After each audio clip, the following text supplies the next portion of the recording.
বিসমিল্লাহির রহমানির রহিম।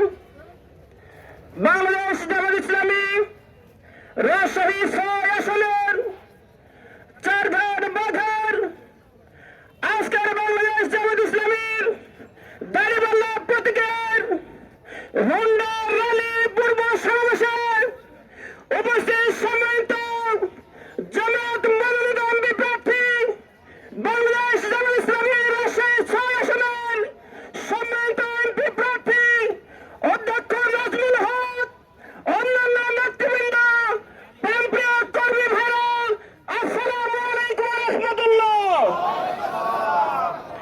সংগ্রামী কর্মী ভাইরা, ২৪-এর অভূতপূর্ব বিপ্লবের পরে আমরা যে বাংলাদেশ পেয়েছি, সেই বাংলাদেশে বিশ্ববিদ্যালয়গুলোতে ৪টি বিশ্ববিদ্যালয়ে ইসলামী ছাত্র শিবিরের অভূতপূর্ব বিজয়ের মাধ্যমে এই ঘোষণাটি দেওয়া হয়েছে, সামনের নির্বাচন হবে জামাত ইসলামী বাংলাদেশের নির্বাচন।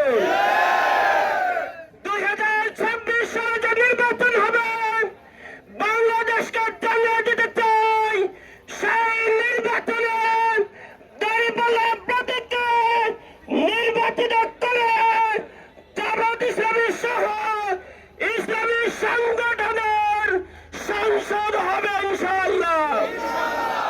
সংগ্রামী কর্মী ভাইরা, সেই নির্বাচনে আমাদের কাজ করার জন্য মাঠে ময়দানে নেমে যেতে হবে। এদেশের তাওহীদের জনতা জামাতের দিকে তাকিয়ে আছে। সংগ্রামী কর্মী ভাইরা, আজকের এই হোন্ডা র্যালি এই চারঘাট বাঘাকে জানিয়ে দিতে চাই, ২০২৬ সালে চারঘাট বাঘার এমপি হবেন অধ্যক্ষ নাজমুল হক ইনশাআল্লাহ। সংগ্রামী কর্মী ভাইরা, আসুন আজকের এই র্যালিকে আমরা সফল করি। এই উন্নত